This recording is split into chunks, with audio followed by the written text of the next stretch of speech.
All right. I'm just going to, again, because I noticed after we did the pledge that the mic was not on, so I'm officially calling to order the city council meeting of Tuesday, November 11th. That way, that's the start of the tape and people know. Okay. Could I start with the roll call, please? Westwood, Here. Conley, Here. Daniels. Here. Davis. Yes. Here. Yes. Rude. Yes. Cuban. Here. Thank you. I'll entertain a motion to adopt the agenda. I'll adopt the agenda as written. I'll second. Motion from Councilmember Conley, second from Councilmember Ronning. Any discussion or conversation? Not seeing any. I don't think there was any surprises on here, so, can I get a roll call vote, make it official? Conley. Yes. Daniels. Yes. Davis. Yes. Ronnie. Yes. Rude. Yes. Cuban. Yes. 6-0, motion passes. Entertain a motion regarding the minutes of October 28th. I move to approve the minutes of October 28th. I will second. Motion from Councilmember Ronnie, second from Councilmember Daniels. Discussion at the table.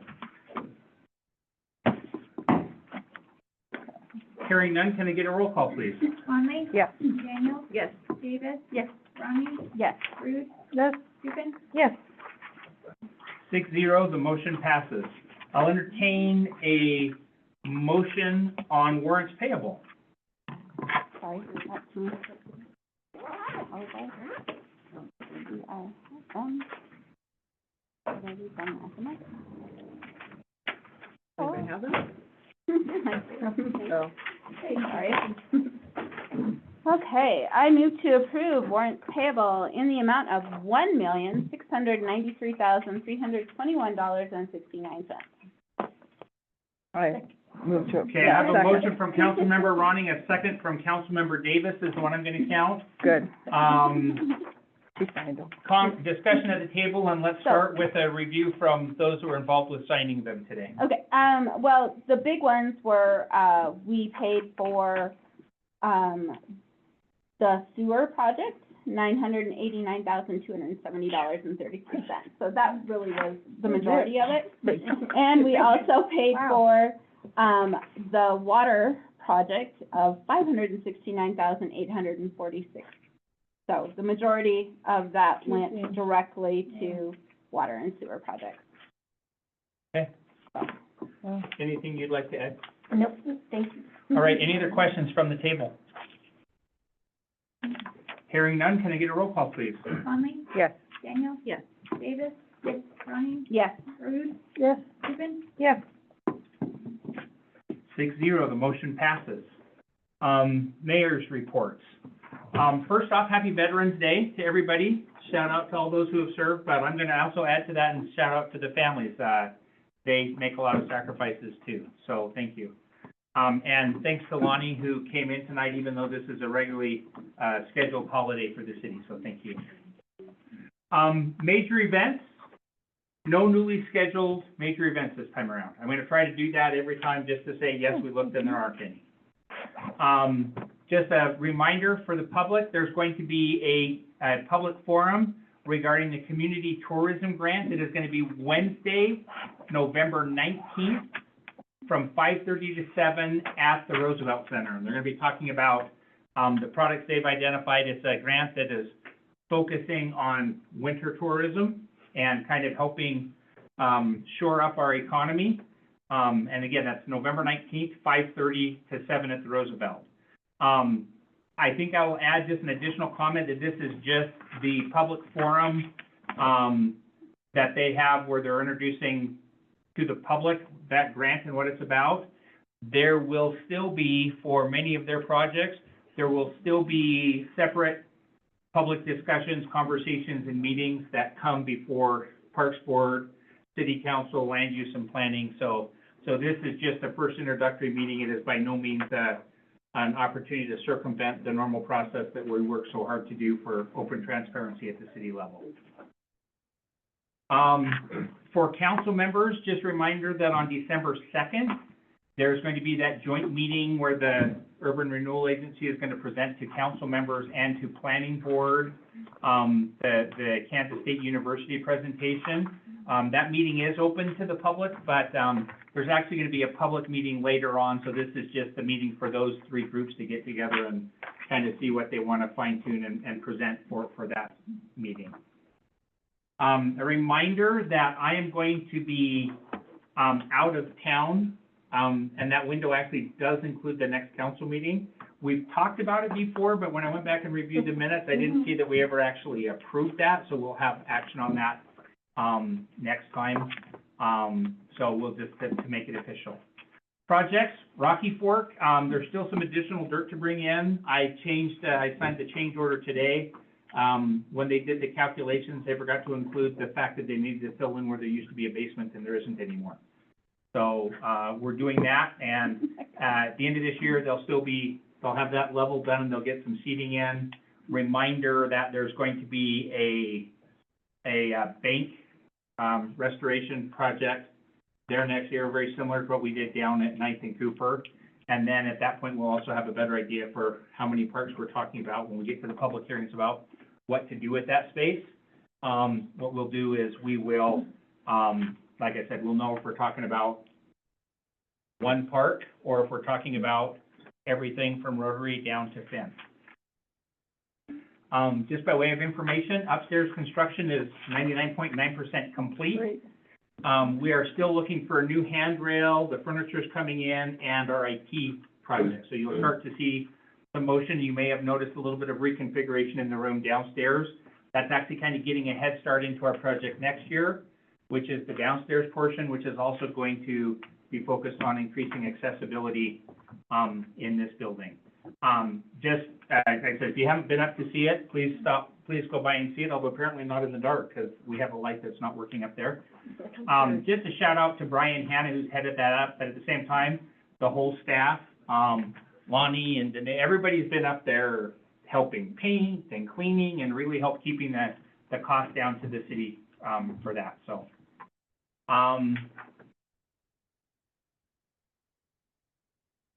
Just kind of an awareness for council, I mentioned this in the Public Works. There is a specific conversation. I'm going to refrain from names, but if you have any questions, please reach out to me afterwards. But there is a utilities overage conversation that kind of started out centering around trash cans, but is extended. But both parties are now represented by attorneys. And when that happens, so you are all represented by the city attorney. And so I received a notice from the city attorney. I was carboned to their attorney saying, now that there's attorneys involved, you should not be talking to anybody on council or staff or anything directly. So if you get contacted on that, excuse me just a minute. If you get contacted on that, just deflect the conversation and say, please talk to council and go from there. If you have any questions about what I'm talking about, talk to me afterwards and I'll be happy to fill you in on the details. Elections and swearing in. So we are still waiting to hear from the elections administrator. There's still a canvassing that takes place. I anticipate that'll be in a couple of weeks. The judge has offered to come in and do swear everybody in to December 9th. You may recall in the past when we've researched this, as soon as you've received notice that you have won the election, you're supposed to be sworn in. That does not mean your term starts immediately. It starts the first Monday of the new year. If there are no objections, what we'll do is we'll have the judge come in and swear everybody in on December 9th. And by everybody, there is two of you who will not. Councilmember Rood and Councilmember Daniels, you guys are in the middle of your terms, so you just get to wave.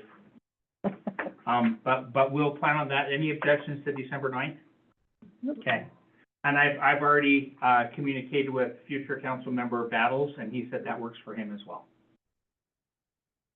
And the last thing I'd like to do is just kind of give a shout out to the standing committee chairs in general for what you guys head up. And I want to specifically call out Councilmember Tupin, who put together the resolutions and did a lot of the work for the stuff we've done. So thank you very, very, very much appreciated, in getting that done. I think that's all I have. Anything else that I was to report on that I failed to cover? We're gonna talk about, when you aren't going to be here?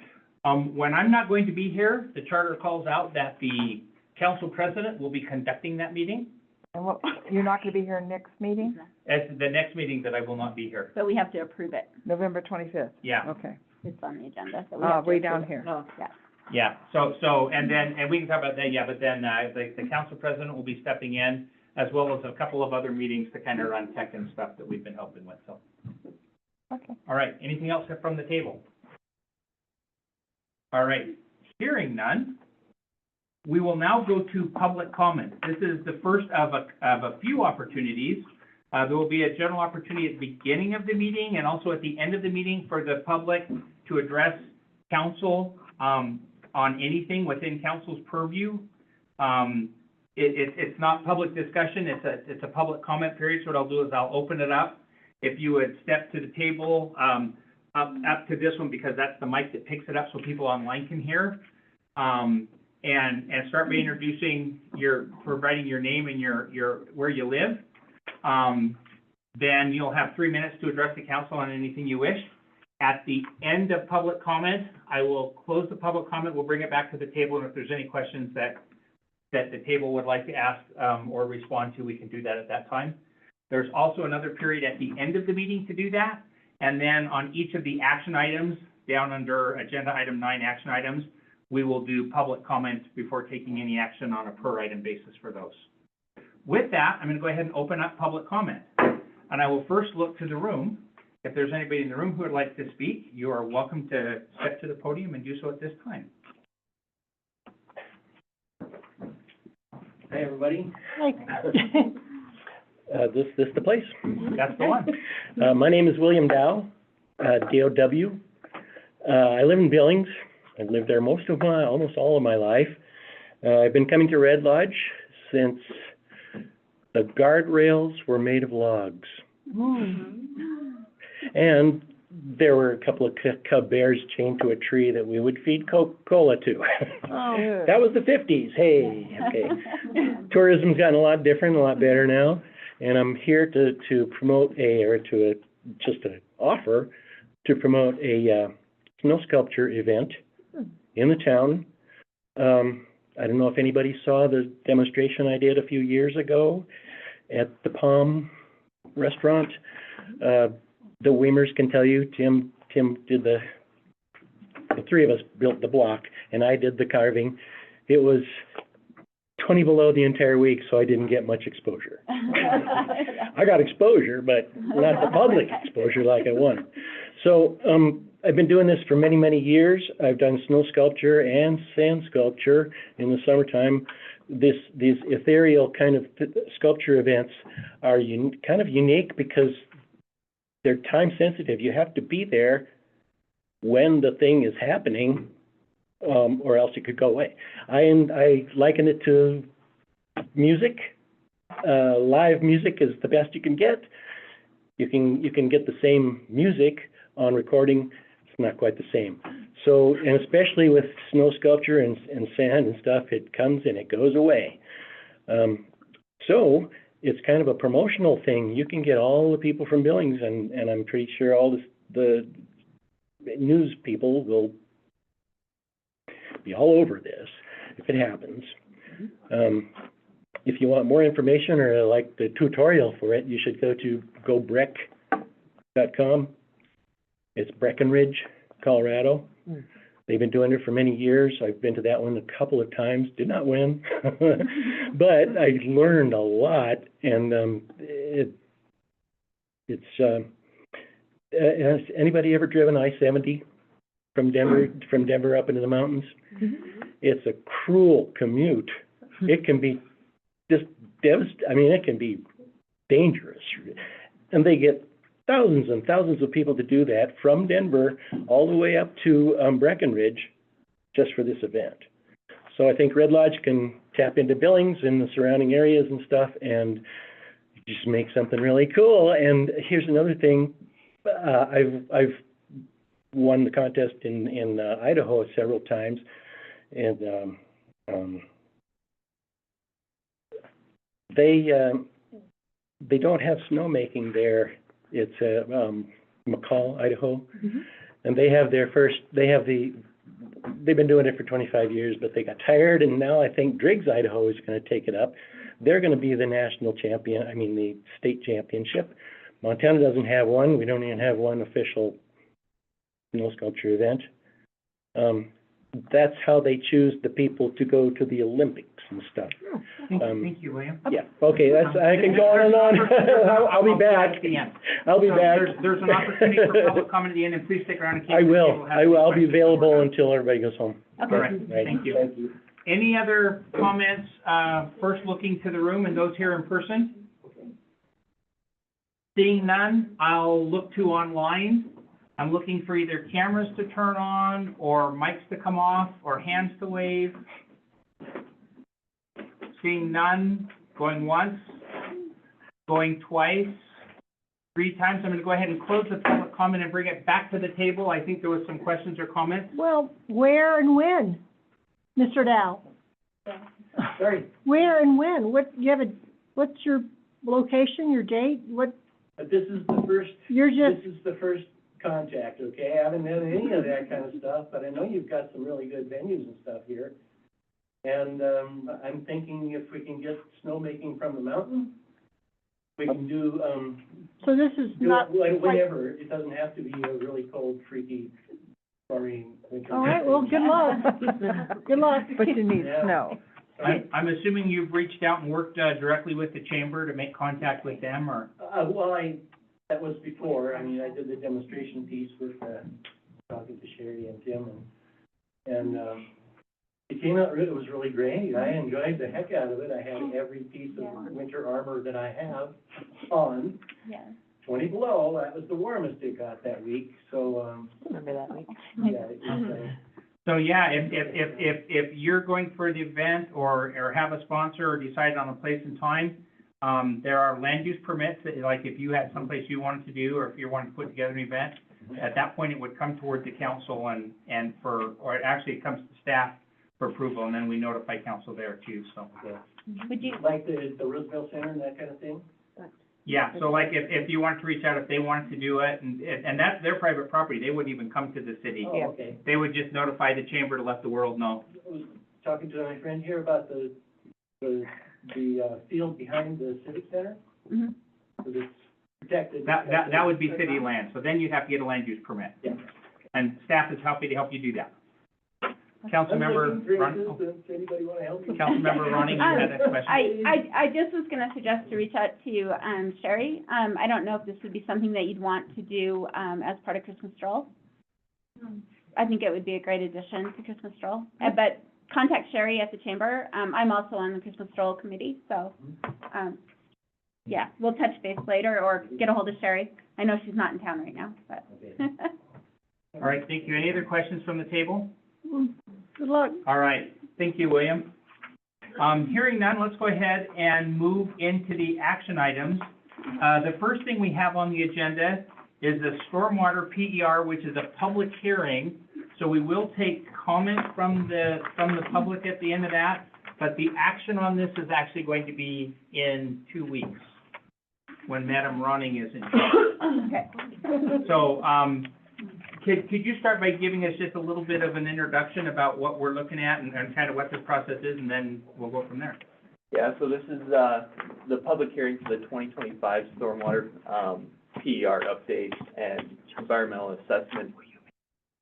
That's your screen, isn't it? Do you want to minimize your windows, and I'll watch it from here if the chat and the participants? So the goal would be just to educate council and any of the public members that are kind of curious about the project. And then I think, action will be taken to adopt the PER, at the December 9th meeting. And then I'll go through that time frame here. My name is Bailey Landbauer. I'm a project manager with Great West Engineering.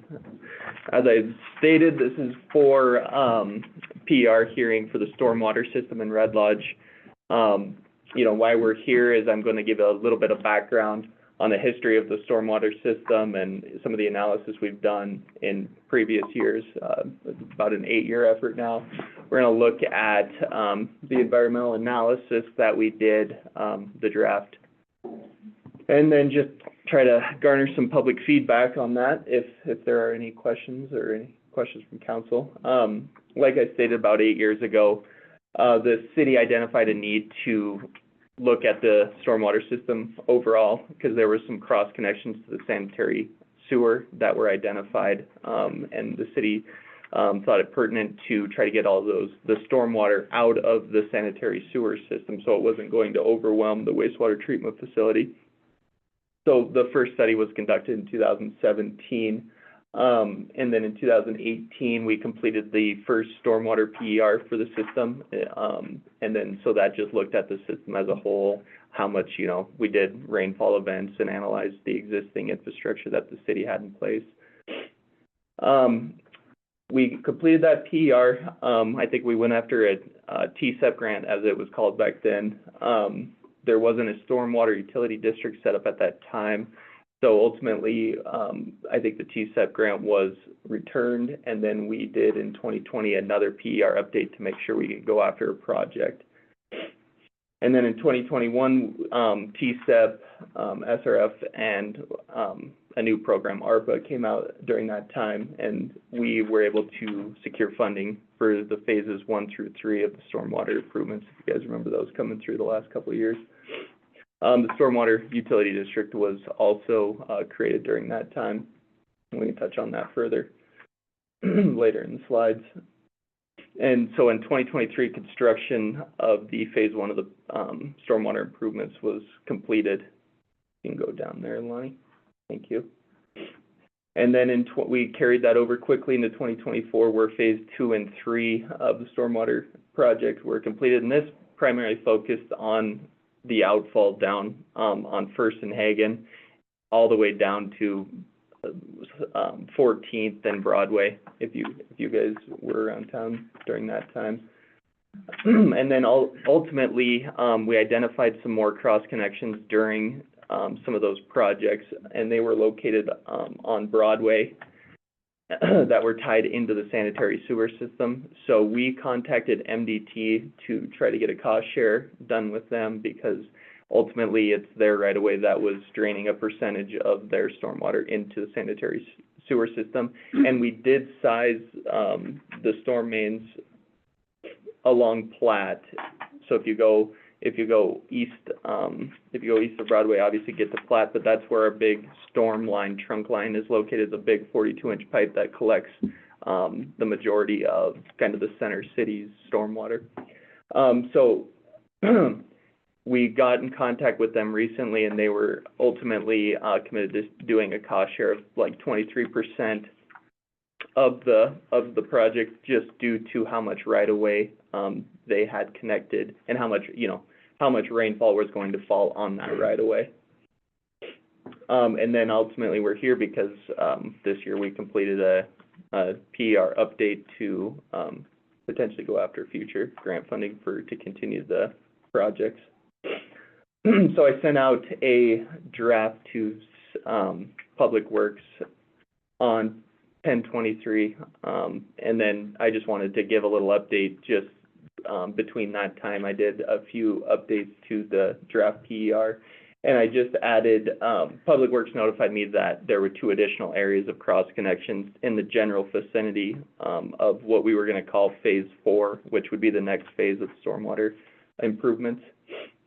And then I added a 1 additional block to the phase 4 improvements that we identified as the next area to do stormwater improvements in the city. So just clarify that, that's additional, that's kind of a bad font but is that additional 200K on top of the 2.196? Yep. Okay. And that'll be reflected when it comes up for action? Yep. In 2 weeks? So some of the deficiencies in the system that we that we found when looking at the system a little closer, were cross connections, obviously, to the sanitary sewer system. You know, that can primarily be a, problem because it's gonna potentially overwhelm your wastewater treatment facility because you're sending rainwater that doesn't need to go through the system, and it can also overwhelm sanitary sewer mains. And if you look at these two photographs here, the photograph on the left is a area that is served by, a sanitary sewer main, and most of the cross connections left in the city are in this area, but we actually had Public Works had a manhole lid cover, shift off and come off its frame during this August 3rd rain event that we tracked with rain gauges. So it came completely off the frame just because if you get too much water coming into the system, you can actually push air down the sanitary sewer main and it could actually lift off a manhole lid. So that's one of the deficiencies we looked at. And then some other ones, you know, existing infrastructure undersized. We do a pretty comprehensive look at all of the city's storm mains and see if they have capacity for certain what we would call return events. So, you know, if you have a rain, you know, we call rain events like the 10-year event, you know, it has like a 10% probability of happening every year. That's typically what we would design infrastructure improvements to, is the 10-year event, but they would just be a little undersized to carry that stormwater that would come through. And then, you know, we had areas around town of potential localized flooding that we had pictures of from previous events. And then this can just all, you know, cause some general maintenance issues in the future, you know, with failing mains and manholes, things like that. It's gonna be a little harder to see, but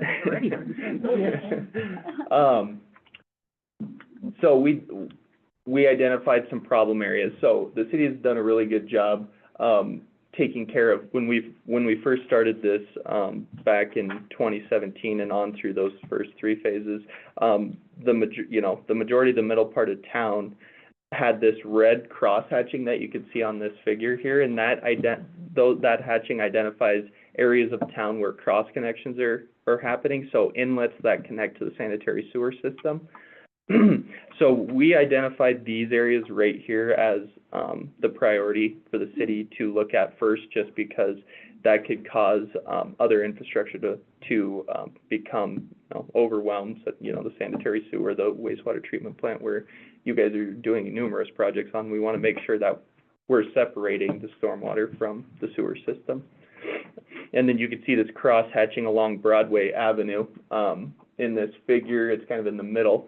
Those are the MDT Broadway inlets that are cross-connected to the sanitary sewer system. So we did some pretty extensive kind of field work to identify those as cross connections, because we didn't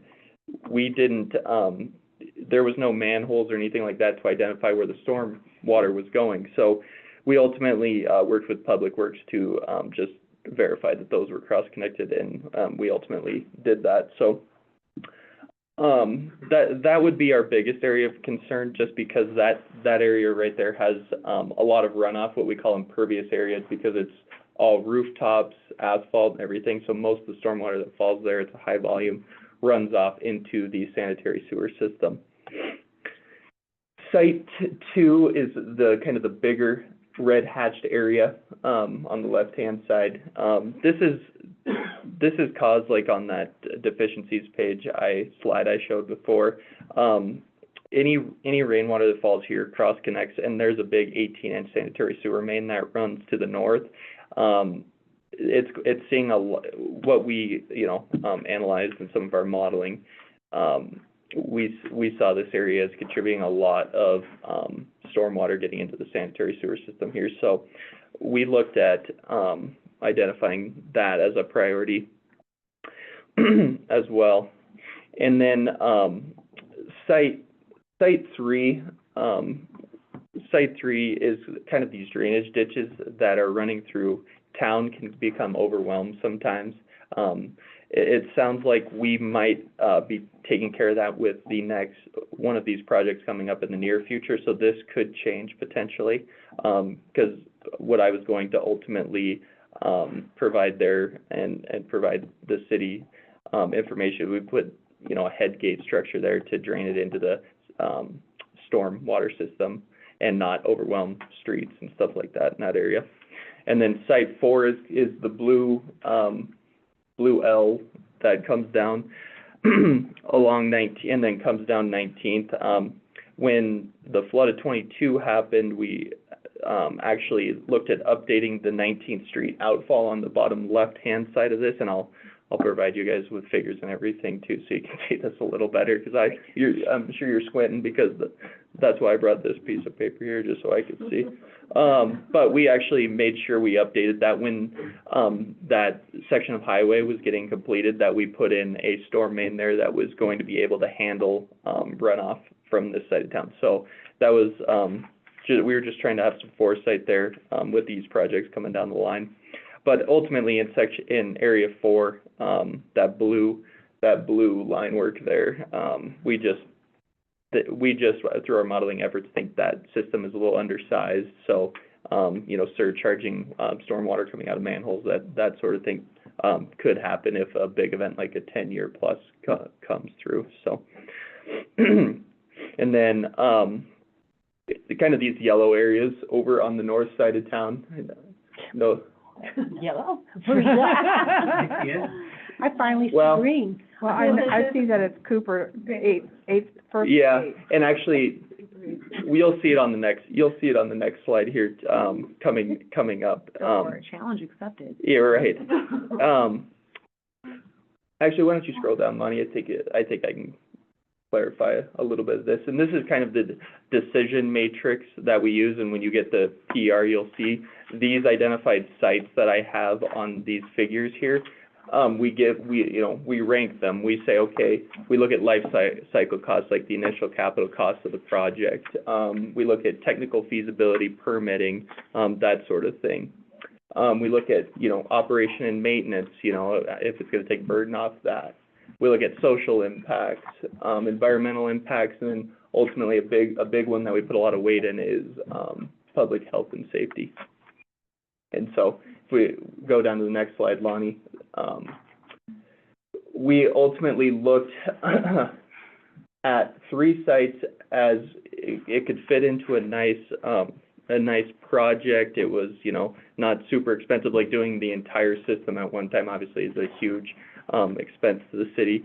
We looked at combining what you saw there in that middle hatched area, and you can maybe scroll down, Lonnie, so we can see just a little better on the figure.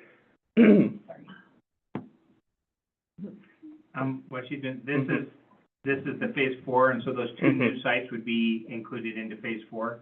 The 2 new sites, I added a phase because on the draft PR, I had identified phases 4 and 5 for like trying to take care of some of these primary areas. I added those 2 additional sites to a phase 6 project and a new draft that you guys will see, just because of the proximity to one of the mains that we were ultimately going to do a future phase improvement on.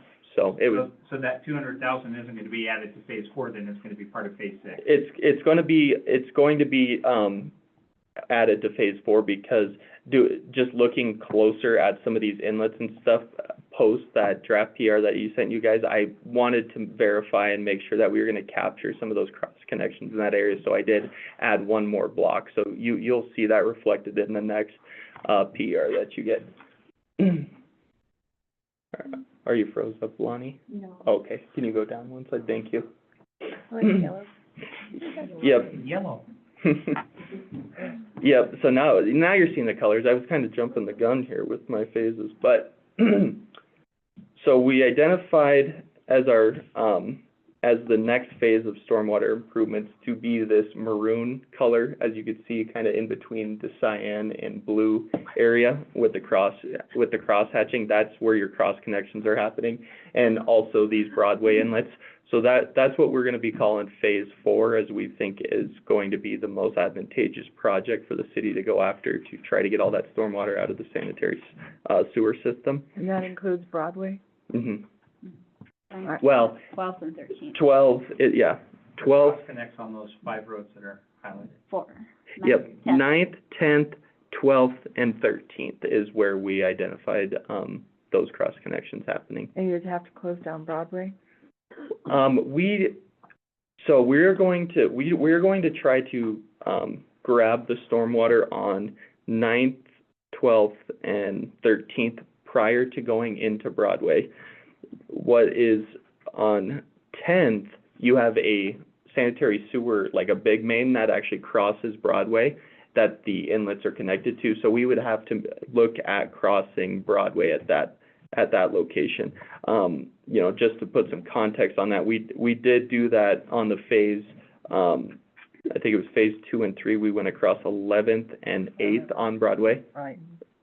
But you Yeah. didn't close down Broadway except for a little section that you could go around. Yeah, I mean, we would coordinate with the city on any traffic control, that sort of thing. And typically going through there, they would try to get what we would call the main line stormwater trunk line put in first, you know, as fast as possible, and try to get Broadway back open. And then we would, do the inlets right there where we could try to keep Broadway open.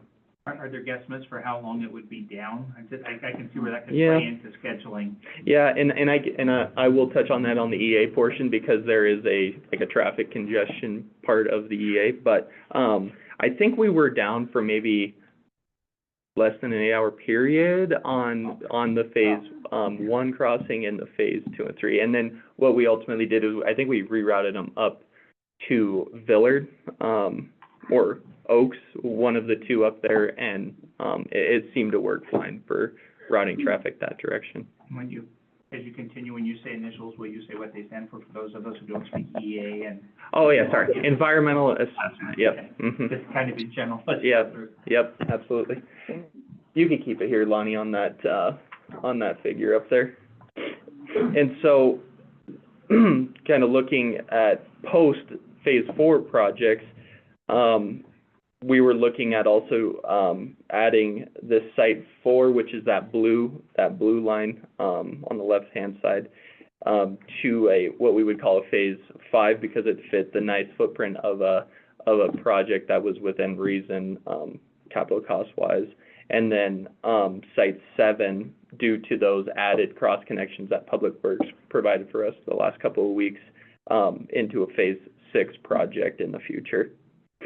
And then these yellow lined areas, we identified just as future phase improvements. They weren't exactly high ranked on our decision matrix, just due to, the main just being slightly undersized to be able to handle some of those bigger storms, but be able to pass lower volume storms. So, you know, if the city ever decided they wanted to take care of, for instance, on site 5, which is on the easternmost side of this figure, which is down, there is no stormwater infrastructure down there, so you just get a little bit of localized flooding in that area. But we didn't value it as huge it didn't rank high as far as public health and safety. You can continue on, Lonnie, if you would, thank you. All right, so this one is, yeah, there we go. Hey, you got Dave's. So this is kind of the meat and potatoes here. This is, if you scroll to the top of that slide, Lonnie, the funding scenarios for, funding phase 4, of the stormwater system improvements. Ultimately, we estimated the project to be, $2.4 million project. We looked at, because the grant cycle is coming up this coming year here in May, DNRC, RGL, MSEP, grants are due in May. So, we looked at, doing those grants. We added in the MDT contribution for some of the cross connections on Broadway, that they pledged, 23% of their drainage area. And then we also looked at the local contribution, that was from reserves from the Stormwater Utility District, that we got information on. And then taking out an RDR/SRF loan, for $1.2 million. Those were kind of the grants or loans that we looked at for the city as possible scenarios to fund the next phase of the project. Can I ask you a question? Yep. The 23% MDOT, Mhm. does that get to count as match, or because it's state money, does it not? Is it just decreasing the price tag ultimately? And I should clarify that 23% is just for the Broadway. Right. Because phase 4 is all of the magenta lines up there, or site 2 and 1 from the PER. So I just want to make sure that it's clear that it's just for site 1, 23% of the estimate for that area, MDT has said they would contribute to. So sorry, Mayor, can you ask the question one more time? So does that 23% count as is this a grant that has any matching, or just it's gonna pay dollars and then we have to come up with what's left? I'm just wondering if that 23 comes off the top or the bottom, I guess. We'll have to probably dig in a little more on how exactly they, allocate the dollars to the city of Red Lodge, or how that's done. One thing that's coming up in the slides is that, we could look at doing site 1 as a standalone project and then figuring out the funding with MDT, on how they would, how ultimately, you guys would receive those funds, or how they would build that into the project ultimately. Did they offer an explanation about why they were 100% of the design decision and implementing it, but only 23% of the fix? So I guess, we brought this design to them as to try to get out the. But the one that's over there Mhm. that goes into our sewer, they created. Yeah, and we tried to dig up as-built plans on this, and we dug up ones from like 1985 that actually had the inlet still in place. They were just doing improvements on it. And That's why because it was existing. it could have been, and I bet it was something like that.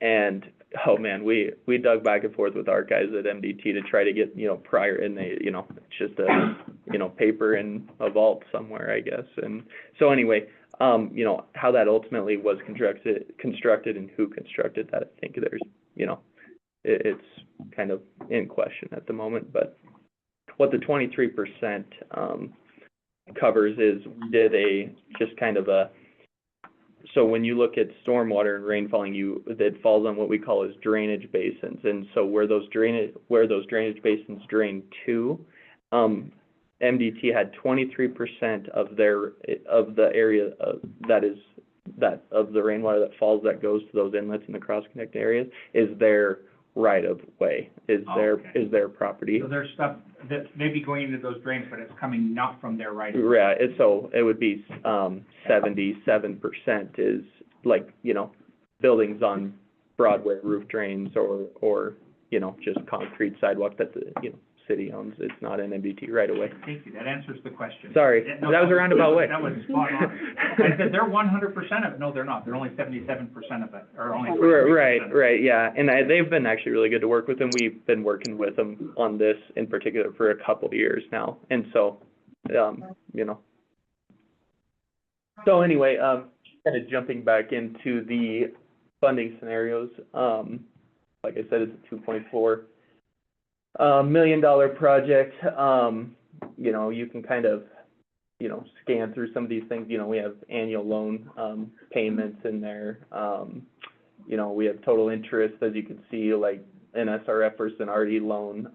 The RD loan has almost 3 times as much interest paid over the life of the loan. So, we can look at those for the city, which option that they would see fit. and then if you continue to scroll down, we built in some estimated O and M that actually came from when we created the stormwater utility district, just working with Public Works and everything back The in, operation and maintenance. yep. Back, oh, why, what did I say? Oh, damn.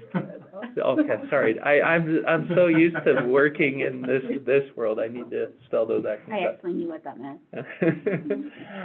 But yeah, so we built in 85,000, which, came about in that stormwater utility district that was set up back in 2021. And then we have some current, annual debt servicing that was taken out when the city took out an SRF loan to, fund phases, the first phase of the stormwater improvements that we have built in there as well.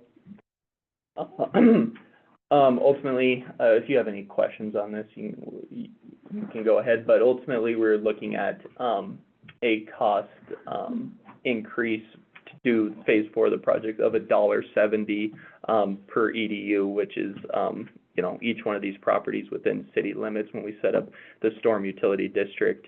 $1.70 for what? It's a rate increase for each, individual lot in the city limits per month. So a fairly, you know, I guess however you wanna look at that, I shouldn't say minimal, but, you know, smaller type, cost increase for each, you know, That's a user. monthly? Yep. $1.70. Mhm. For how long? I think that, I don't necessarily know the term on that, I don't know if you were. Phones are at 20 years. 20.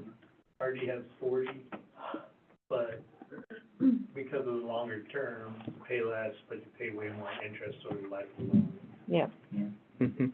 And there's always an opportunity with SRF that we might get forgiveness. Stormwater wasn't eligible last time, but it is now, but it's not guaranteed, so there's always a chance that there's some forgiveness on that SRF loan as well. And just to clarify, in 2 weeks when we accept or adopt the PER, that is not necessarily making a decision that we're doing phase 4 in 2026 or 2020. That's just accepting the PER, and then we go from there to look at the Correct. the scheduling and finance of it. There will be multiple resolutions, I think we already got them, Lonnie.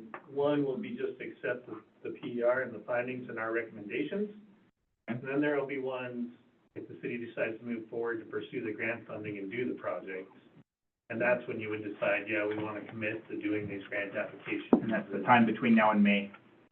Well, we would need to know before May, because it takes a little bit to put them together, but you'd have some time. You could even wait till after the first of the year if you wanted, but we would need to know to get going on the grant applications this spring, for sure. And PER stands for? Preliminary engineering report. Thank you. Mhm. And maybe at the second slide, I'll find the acronyms next time. Yeah. Just pass them out. Mhm. I'm kidding. I was told the $1.70 was per lot, but you used an ADU. In EDU, yeah, it's just some language to, It means. Equivalent dwelling. yeah. But actually, the stormwater district is set up on a special assessment per parcel. So it's per parcel. Mhm. Lonnie, is that correct? You guys assess that quarterly or semi-annually? Sorry, I'm talking about. The It's stormwater. It's monthly for if there's a unit and on taxes if it's not. The stormwater's all on taxes, we don't do any of it on the utility billing? Okay. So it's an assessment versus a monthly fee. So can I ask just a quick question? I was approached by someone that lives up at the golf course, and apparently they don't have stormwater up at the golf course drainage system, but they're still being charged for all of the stormwater. That is a true statement. That is a true statement. Okay, thank you. I have a question. In when they did the whole stormwater district. It was just like, it was up in the city. Well, and it's kind of like, as the stormwater that we've done now has only been on certain parts of town. Right, Yet it's but there's no plan to And my house include- didn't burn down, but I contribute to the fire. No, I know, but there's no plan to put stormwater up at the golf course because they have fields, right? So modern Or- subdivisions and subdevelopments, Right, we have have the requirements that they drainage have to requirements. catch it there. Okay. They were just a little crabby that they were paying for stormwater. I They don't understand. have stormwater. Put it out there. You said you might have had a question, sorry? Or you No, were I just, was laughing. So, this slide, obviously, I blew some of those major points up, that, we have kind of two project options, phase 4 in the entirety, like we talked about the Broadway cross connections, and then up 16th Street, where the other cross connections are located in the city, or we could try to move forward with, an MDT standalone project in the near future, because, on this timeline, I think the, construction would happen in 2028, but it sounds like with communication with MDT that they're okay with delaying the project, until then, but, that we just have some leeway there if we wanted to take a look at doing, a standalone Broadway project. And then I just touched on the most likely grant sources here, the MSEP grants of $750,000, the MDT 23%, $165,000 commitment, and then DNRC grants $125,000. We built in a local contribution of $125,000, and then to finish it out, the RDE or SRF loan of $1.235 million. And then our phase 4 estimate is $2.4 million. And then again, just touching on that estimated $1.70 rate increase. You can go ahead, Honey, thank you. So just kind of laying out the future schedule. December 9th council meeting, as we just talked about, we're looking at passing a resolution just to adopt the PR. I know I have the MSEP DNRC stuff up there, but just talking with Chad back here, we could maybe do that a little later on, even potentially beginning of next year. We just need a little bit of time to prepare those grant applications to get it to those folks. And then in May, we would ultimately submit the MSEP and DNRC applications. And then almost a year and change later, in July of 27, if we were successful in those grant applications, that's when the funds would be available, and we could start kicking off in the fall of 27, designing those improvements, and then ultimately going to bidding for construction, and then getting it constructed in the summer of 2028. Any question on that timeline? Where would the $1.70 kick in? Would that not kick in until the 28th? With the SRF program work, she'd have to have the rate increase in place and start construction. Okay, so by 2028. After your term. You wouldn't have to do the rate increase until we have the I'm funding looking at it package in terms place. of other debt servicing and Yeah. when we get, so. But I like your thinking. Okay, so that kind of rounds out, and then obviously you guys can ask questions at the end of this, but that kind of rounds out the PER segment. One thing we do is we do an environmental assessment where we look at topics for the environmental assessment that has to do with, obviously you can see up here hazardous facilities, surrounding air quality, just any impacts to the environment that we can see, and then we rate it if it's going to be beneficial, no impact, or potentially adverse. And so I just wanted to highlight on that draft EA some of the potentially adverse environmental impacts, and most of these have to do with just general construction type practices. One thing that doesn't is this hazardous facilities, and we look at LUS, leaky underground storage tanks. We saw, maybe a few potential impacts in the area of Broadway. We don't ultimately think it's going to be an impact. We just said it's potentially adverse if we uncover some potentially petroleum contaminated soil, if there used to be gas stations along Broadway or something with buried underground tanks that are currently leaking. But with stormwater being buried just shallow compared to water or sewer, we typically wouldn't get as deep to see those, but it is a possibility, so I just wanted to highlight that there. And if it is, we have practices in place to make sure that we, take care of any groundwater that might be contaminated or soil. Surrounding air quality, just typical construction activity type nuances, dust, if you kick up dust when you're excavating stuff dry day, typically we'll ask the contractor to mitigate those by, doing dust control or stuff like that.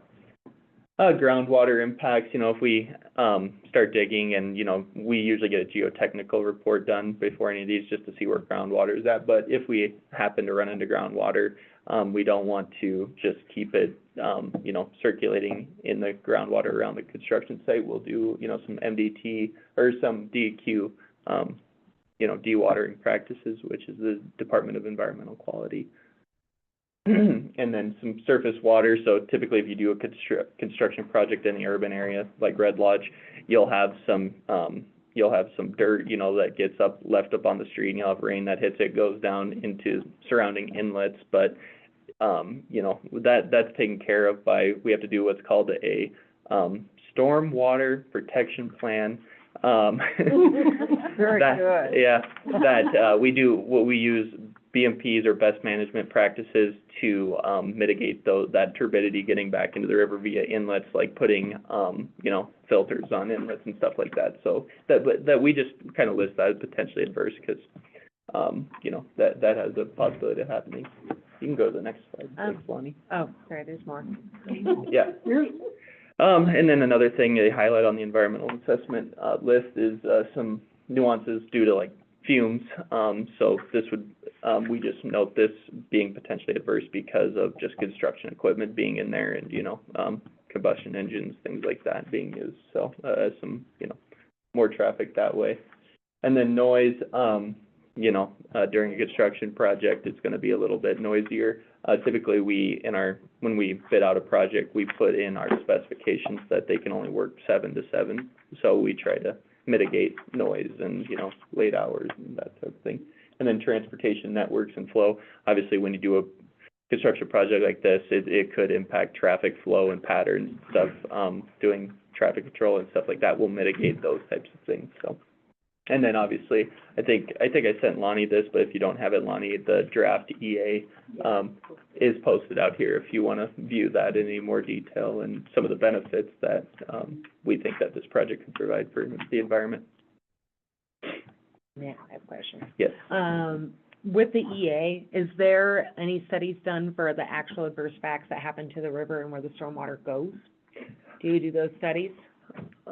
You know, trying to think, you know, so ultimately, you know, so you're saying, so rainwater falls in the city, goes in the inlet, so where does the stormwater ultimately go? Well, in Red Lodge, you know, the majority of, and this is a pretty cool thing that Red Lodge has that, you know, that we like to highlight in the PR is the rainwater that falls in town on the majority of town goes to the Hagen Outfall, which is a big ditch kind of located on the north side of town. And it goes into this outfall ditch, and it kind of slows the water down in kind of a wide ditch that drops out any turbidity. It helps drop out turbidity like solid soils or anything like that in that ditch. Then it goes into a wetland before going into Rock Creek. Oh. So any other nutrients or stuff hung up in the stormwater like that, you know, plants, vegetation help get out nutrients out of stormwater. So it's a pretty cool system, outfall that, and it's kind of by happen chance, but it works out fairly good for that type. Where's this wetland?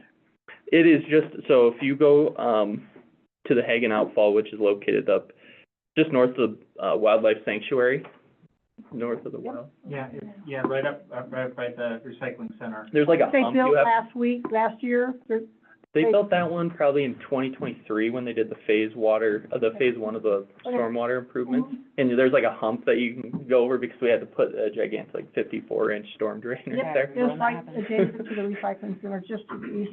Yep. So, so it goes through that ditch where actually you're seeing a little bit of vegetation growing on the slopes and kind of in the stream and everything too. But, it goes through 3 large culverts there into a wetland, what we, you know, call a wetland, which is vegetation and stuff, and then into Rock Creek right there. I know the school was looking at everything and like how much dog poop is in that and everything else. And what I think I hear you saying is that the wetlands actually filter a lot of that before it gets to the creek. That's the idea, yeah. I mean, so, you know, plants take up phosphorus and nitrogen and that sort of thing. So, you know, any sort of, you use fecal matter there as an example, you know, you know, nitrogen heavy, and so plants like that type of sort of stuff, so, It'll be the green space, yeah. our new park. The grass and shield. Sorry. Sanctuary, I do- sanctuary. I do have a question. So specifically, I just wonder if there is a study of what those effects might be after the fact, and if our wetland system that might be happenstance is actually substantial enough for the increased stormwater that'd be coming through. Because again, high school did come back with some reports of extra E. coli in the water down into in Rock Creek. So, Okay. and just those increases since we have fixed our stormwater in town, Mhm. the sections that we have done. Yeah, so I guess just on a requirement permitting level, the city of Red Lodge is not managed by what we call like a MS4 permit for the stormwater discharge. Only the big 7 cities in Montana and the University of Montana, Montana State have like a lot more stringent requirements for their stormwater discharge points. So City of Red Lodge isn't under, that sort of permitting right now, and it's not required to be at the moment. It could in the future. So that's just kind of on the technical But it sounds we permitting need to side. make sure that they're taking their samples at the egress of the wetlands, not the ingress of the wetlands. Right, well, there's also one across from the credit union, like, you know, Yeah. that you can see the pipe, it just goes right into Rock Creek. Yep. There's no, Yep, no the wetlands, 19th, yeah. the 19th Street outfall is Yeah. more of a direct discharge, which is more consistent, discharge like we see in, most communities that we would work. Councilmember Conley, you had a question earlier? Mhm. Yeah, I don't know how deep these stormwater drains are, because the town is riddled with prohibition tunnels. Uh-huh. Like, honestly, you know, there's one right across the street in the basement. Mhm. Do you hit those? We haven't, and we came down Platte, quite a ways past City Hall here. We didn't see it, because, you know, typically, we try to maintain a cover of a foot and a half on top of the main storm pipe that we install. So, you know, if we're putting I think in Platte right here, we put in 42-inch, so we're going down approximately 5-6 feet. And we didn't see anything like that. I'm sure the contractor would have notified us. something? Yeah. It's just that I know that there are tunnels, you know, under homes over here and Especially- there, and, there's a tunnel at, 14th and Broadway in Mhm. that building. Mhm. It's just in the basement, so Mhm. I'm wondering what happens when you start working on that. Does the water start hitting those tunnels and flooding the tunnels, and then basements are gonna have issues? Yeah, so when we put in the storm main, it's not, it's solid pipe, it's not perforated, so it wouldn't release any storm water out of it. Any storm water that's captured goes to inlets, you know, in the curb. Correct. And it goes directly into this Hagen outfall or the 19th Street. And the outfall. pipes are in before the water gets there, so they're putting in pipes, and then, So there shouldn't be any problem. We haven't Going had through any tunnels. problems, especially if we've already encountered, some along, we haven't seen them necessarily. It's good information to have, just, we need to, you know, notify Lots of respective couples. and contacts. any other They questions shouldn't be from the using it table still. before we go to, I'm gonna try to keep this moving along here. Any other questions from the table before we go to public comment? Don't go too far away. Yeah, should I stay over? Thank you. All right. That's very impressive. Thank you. This is a public hearing. What that means is I'm gonna go ahead and open up for public comment. We will first go to the room. I will go ahead and open. Same rules apply. Mayor, Council, I'm Chad with Great West. I wasn't sure where to do this, so I'm gonna do it quick under public comment to address Councilmember Roning's concern and question about the stormwater utility district. The stormwater utility district was set up for the entire community, even though some of the improvements seem localized, because with stormwater, you have to start downstream and work up. And the areas that we were trying to address were to mostly get the cross connections. The main impetus was to get the cross connections because we were flooding the headworks and the guys were down there in 6 inches of water. We overwhelm the wastewater treatment plant, that affects our community. If that goes offline, we're putting, you know, short-circuiting the treatment and discharging to Rock Creek with wastewater. Plus, it also impacted the central business Business District, which is the backbone of Red Lodge, and there was localized flooding down on Second where manholes were blowing off, surcharging, people trying to drive to the high school, the sanctuary. So it does impact everybody in the community, maybe not, you know, It might up in be- the golf might be course via directly, but Right. if you need to get to your job or the store, or, you know, you're hoping that your toilet flushes, those are all important things. We need to be coming in. So that was some of the justification back in those discussions when we worked with the bond council to set up the maintenance district, and it was decided that it should be citywide. Okay, perfect. Well, and I will also say, I think that there was a time where if we hadn't done this, they would have had to stop adding hookups for sewer. Right, Yeah. because So, we were and most losing of the capacity. Yeah, Yep, most Yeah. of the building is up on the golf course. yep, So- that's a really good We're point, doing I it for forgot. them. I know. All right, other public comment? Looking through the room? Seeing none, going to online, looking for raised hands, cameras on. Mic's coming off mute. Seeing none, going once. Oh, I see, Angie. Angie, you have the floor in 3 minutes. You're, I there you couldn't go. find my button. When you were talking about I'm gonna call it a ditch, where the stormwater discharge point, I guess, where there's the ditch and then the water flows into the wetlands before it goes into the creek. I forgot the term used for that system, but I'm wondering if, is there any kind of maintenance required on that ditch over time? Does it fill in with sand and debris and whatever is in the stormwater? Is there, does it Yep, need to that- be that could- maintained? Yep, that's, and, you know, we could see a little bit of that already happening, just how much turbidity is getting, you know, falling out of that stormwater as it passes through that ditch. So there is a little bit of maintenance if you start seeing the sediment, building up in the bottom of that outfall ditch. That's definitely something that Public Works, we've looked at it too, just to see, you know, if it's going to impact capacity of that ditch in any way. So it's something to be mindful of, when we're looking at maintenance, but, you know, other things that could, occur is if you get any erosion, you know, in the ditch, but we haven't necessarily seen that, happen, so. All right, any other comment from online? Thank you. I was just curious how that worked. Thanks for the answer. Thank you, Angie. Comments online going once? Twice? 3 times, we'll go ahead and close the public comment and bring it back to the table. Anything you'd like to say in wrapping this up, or questions that you want answered prior to taking action and accepting the PER at the next meeting? Thank you. Everybody comfortable with moving that forward to the next meeting? I am. Yes. Okay, thank you very much. Yeah, thank you. Thank you, Bailey. I would love to entertain a motion regarding resolution 3720.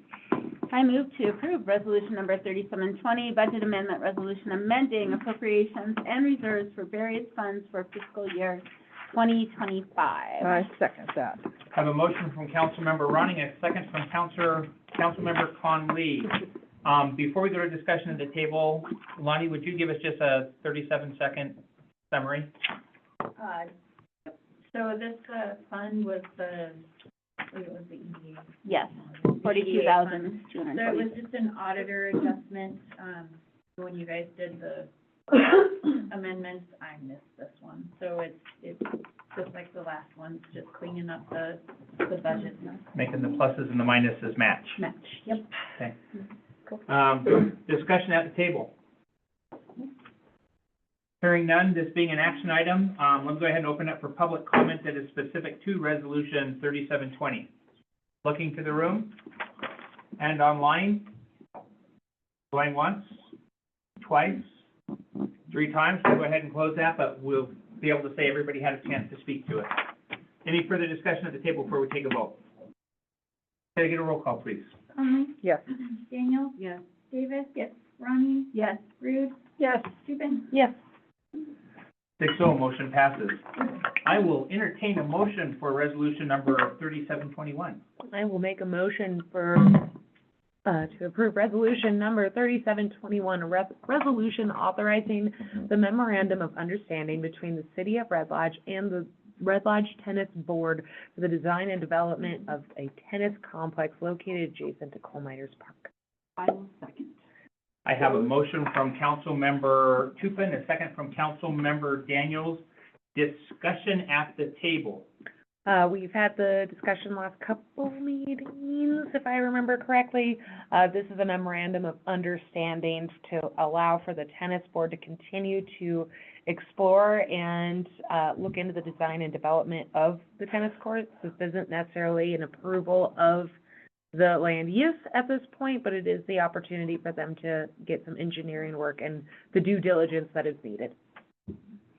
And just to clarify for the public, that there will still be additional approvals that'll be required from council before this project moves forward. This is just to do the background work to, like you said, due diligence. Out of curiosity, will this end up going through the planning board? The land, If in fact the tennis Yeah. comp? I would imagine that it would, yes. Through planning? I think if it's already a permitted use in that area, I would say it does not, but Yeah. That being said, it depends on what we're working on. Yeah. Okay. is your feeling that it should go to planning board and speak your mind? I'm just kind of thinking that it's building on public property, and we should go through the planning board. And I don't know if it's design or, it just seems like that would be the correct way to go. So I think specifically it depends on when this falls and how it falls. So as mentioned before, and it's actually in the packet, we'll get down to the conversation when we get into land use and planning. But there is specifically, again, an application process and workflow that we've been trying to figure out in land use and planning. And it will actually designate which advisory committees, processes, and projects should be going through, whether that's Parks Board, Sustainability Board, Planning Board, city staff, et cetera. And to me, personally, I would think that this would be one that gets reviewed in planning board. That being said, we are at the very infant stages of this workflow and process. I think, again, we're trying to determine what criteria essentially initiates a review. So it'll be really looking at the purview of each of these advisory groups and what their intention and purpose is for the city, and then deciding if that's something that should be going through their process. I will add that process has been given to our planner as well, Okay. understanding that it's a draft, just to look at it for Okay. comment and input. So again, that process is gonna come through council. What we're trying our very best to do is, we have several things that, we're not trying to put everything on hold while the other process gets filled out, so Right. it may adapt and change as it goes. Other discussion at the table? Councilmember Reed? Well, I think this is appropriate, I never know. At Parks Board, Barb, didn't we, I'd Can like you that. keep discussion at the table somehow, so just listen in? Well, the geotechnical report from Tetra, I'm not sure it was a Tetra Tech, but I was wanting to read it, and isn't it within our interest to have that report to read?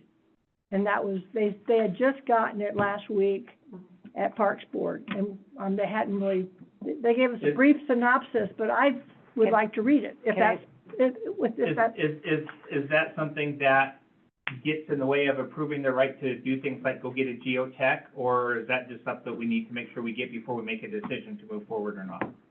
I have no idea. Can I voice in on Something that? I'd like to read. I think that that is absolutely something that would be within the purview of the city. If that's something that you would like to have prior, I imagine that that's something that you could, but I also don't think that that is necessary right now to approve the memorandum. Oh, you're right. And Yeah, that can happen later for sure, and I think that will be part of that process for you're right. really. You're right. I When was we just start to thinking- get into the nitty gritty of like, okay, you guys are moving forward with this, these are the things that we want to know. But that being said, Ann, I think that's really helpful for us to know, especially in land use, to where Yep. these are, There I is think, a geo- start working on your checklist of things that you want to know, so then that way we can have that when people Okay, start asking. You're right. Cool. Okay. And in section 3, it says listing of terms that the city and tennis board agree to for design and development. It says the tennis board will provide a geotech study of the proposed tennis complex property, in the packet. Okay. Yeah, and so this was all put together even while that's happening. That's just a late development that has been mentioned that they do have. So we can get that, we can request that This for one, gotcha. going forward. That's, Yep. that's part of what they're gonna provide as part of their MOU. Got They it. just, they did their homework ahead of time. Okay, got Yep. it. Plan on providing it. I think Other, that go ahead. the only other question I had is, before we get too far into this, were the adjacent landowners, the residences around this area, are they happy to have this here? Again, I don't know I think that's a decision and discussion in public hearings before this happens. This is just a, please go out and start doing your homework Right. conversation. Agreed. Is that a fair response? Yep. Yeah, in Oh, yeah. terms of again, kind of going back to this MOU and what we're actually approving right now it is for the investigation and the due diligence to develop at some point. And so going through, it's gonna come through and figure out, okay, what is this proposed development? Let's fine tune things. And then as we start to look at actual approvals, we should start, again, creating that checklist of things that we wanna have. So specifically, have the adjacent landowners been notified? What reports do you have and what kind of impact is this gonna have, whether on the ground, whether that's on baseball once a year? You name it, having that checklist, I think, right now is something that we can be working on to where we're prepared for when they come back and ask questions. And I like the idea that they're coming to the city and getting our blessing to start doing that, Mhm. as opposed to having 500 projects that we're not even aware of, going around and knocking on doors and then taking those bills. And then Somebody surprising us? called and said they're putting a cotton candy museum next door, Yeah, well, I was just Grass thinking, sanctuary. grass sanctuary. because, you've got traffic, you've got parking, you've got lights and all of those types of things, so, Yeah, Somewhere down the I line. think those That are does it later. conversations for later in the process. okay. Yeah, that'd be Okay. something we should add. Yep. Mhm. You guys are sneaking ahead, that's all right. I know, I'm just, Did that get added to your list? Yeah, no, a few That's- things. Again, we're always writing down notes because this is, and we'll get Councilmember into Reed, it did you have an later. Yeah. additional question for No. the public comment? no. Table left. All right. Hearing none, I'm gonna go ahead and open up public comment specifically to Resolution 3721 for the okay for the tennis committee to go ahead and start moving forward with due diligence. Public comment is open. I'm looking to the room. Seeing none in the room, I'm looking to online. Seeing none online, going once, twice, 3 times the public comment. We'll go ahead and close it out and bring discussion back to the table. Any further discussion before we have a vote? Seeing none, could I get a roll call, please? Conley? Yes. Daniel? Yes. Davis? Yes. Ronnie? Yes. Rude? Yes, Dupin? Yes. 6-0, the motion passes. Thank you very much. I will entertain a motion for Resolution 3722. Oh, sorry, got distracted writing down lighting as a note. I will make a motion to approve resolution number 3722, a resolution authorizing the mayor of the city of Red Lodge to submit the Land and Water Conservation Fund grant from the Montana Fish, Wildlife, and Parks for the Red Lodge and its board. Second. All right, so I have a motion from Councilmember Tupin. I believe the second was Councilmember Daniels? Yes. Okay. Discussion at the table. I will say that I handed out an additional, version of the letter, and it actually looks to me like the one that was included in the packet does include the edits that were on that, to my best knowledge, so. As well as the several other letters that are part of their, letters of support, part of their, grant, so a lot of that in the packet. So this is specific to, again, figuring out some of the engineering and development and the due diligence that we spoke of. Essentially, there's a grant opportunity available from Fish, Wildlife, and Parks that they've pretty much already been greenlit for. Just need the city to essentially sign off on it and truly formalize the submission. So this is allowing for them, and remind me, I want to say it's $150,000 for this study, so that's a pretty substantial grant.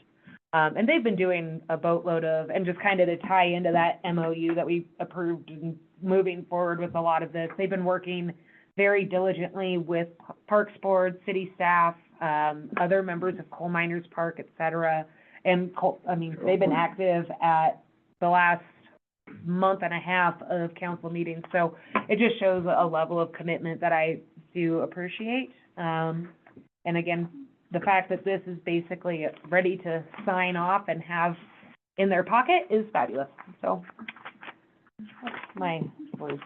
So they did all the work on the grant? Yeah. Or did it all? Yeah, they did it all. They've been crushing it. Love. But the city basically, as the executive, I have to autograph it and send it in. So this is primarily for, because the city is the recipient, this is just authorizing me to send it. And again, the way they've done it is they've said the money is earmarked, get the application to us when you get it to us, and we're ready to go. Discussion table, looking to the left side? To the right? Nope. Okay, seeing no discussion at the table, I'm gonna go ahead and open up public comment specific to resolution 3722. This is the submission of the grant. Public comment is open.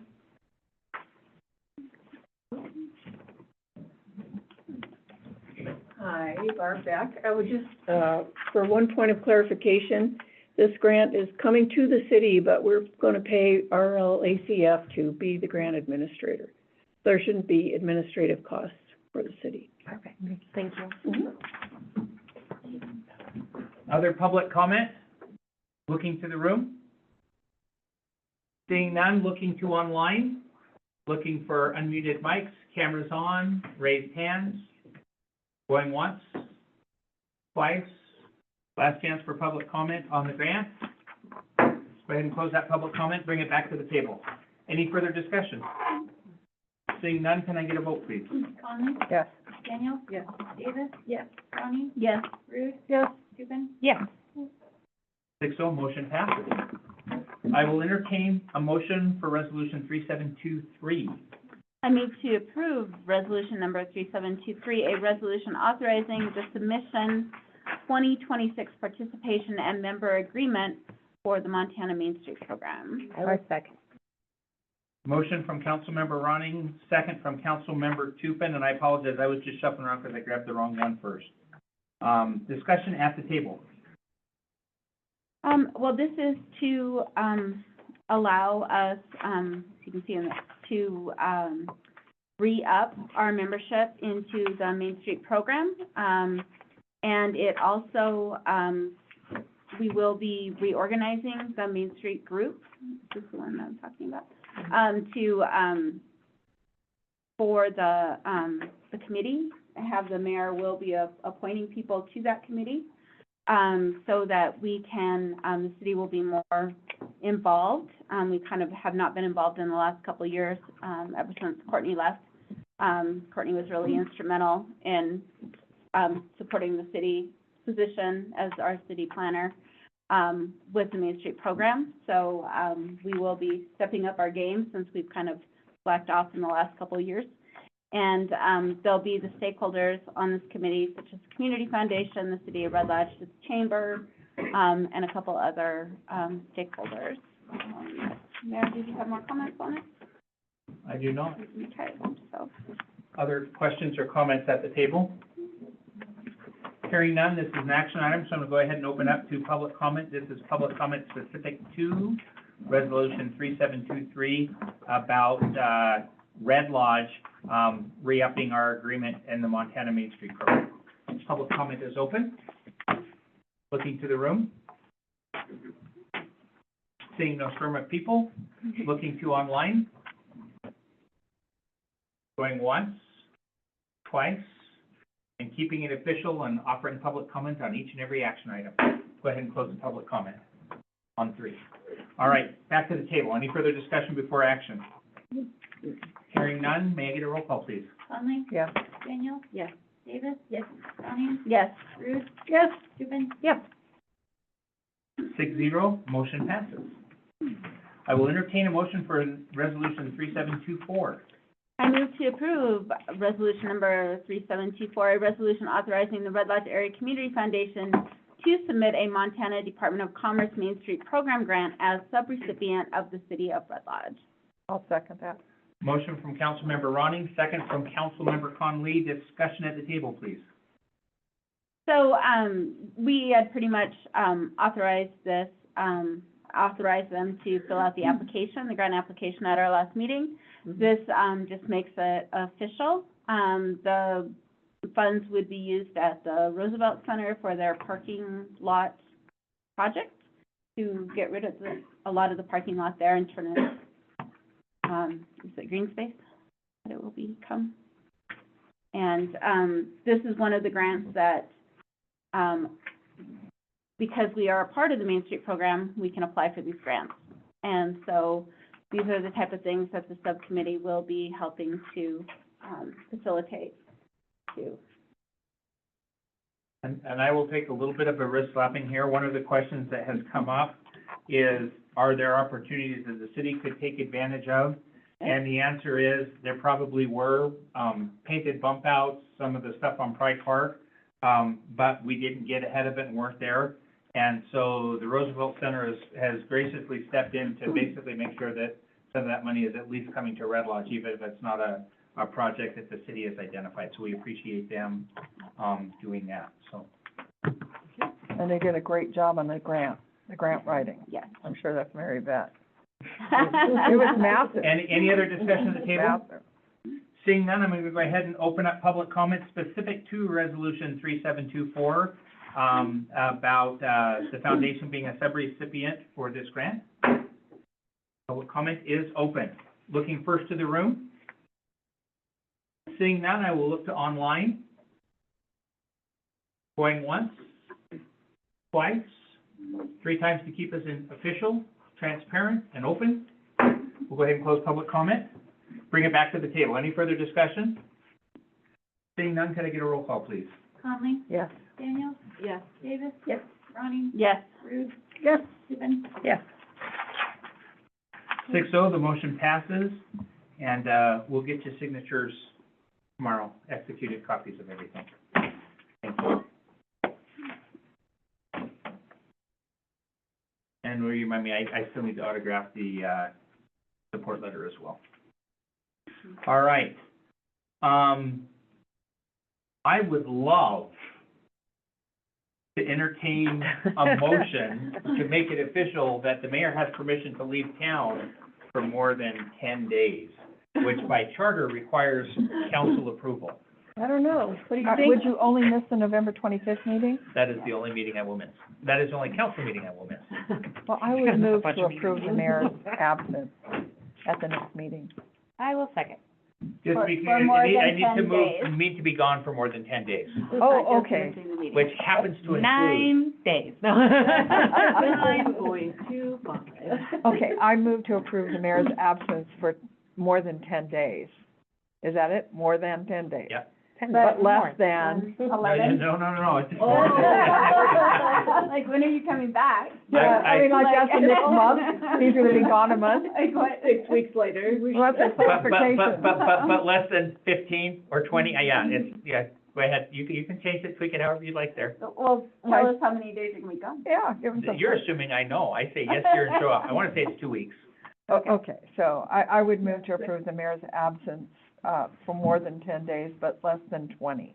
There you go.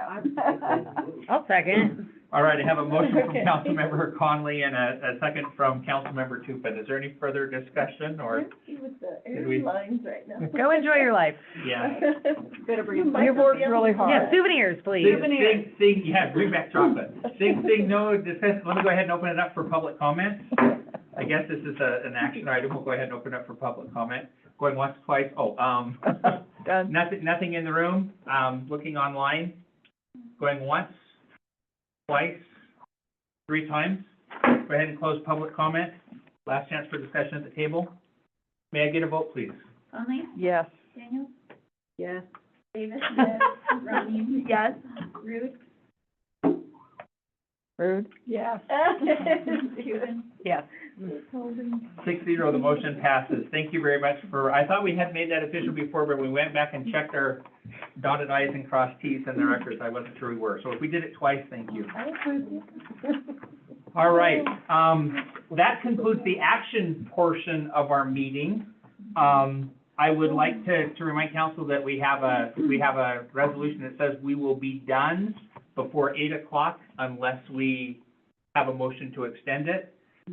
With that in mind, I think this is the part where the standing committees kind of talk about what they are working on.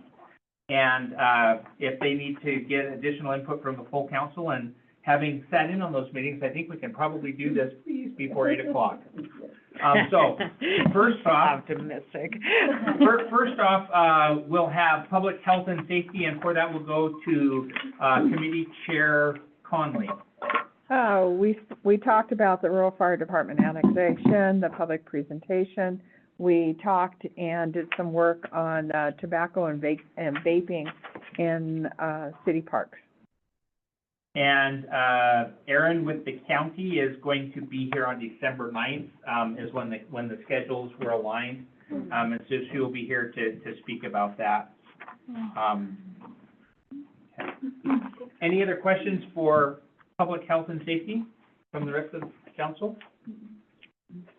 All right, did I cut you off earlier, or was that where you were? I was done. All right, fantastic, thank you. You asked me to be brief.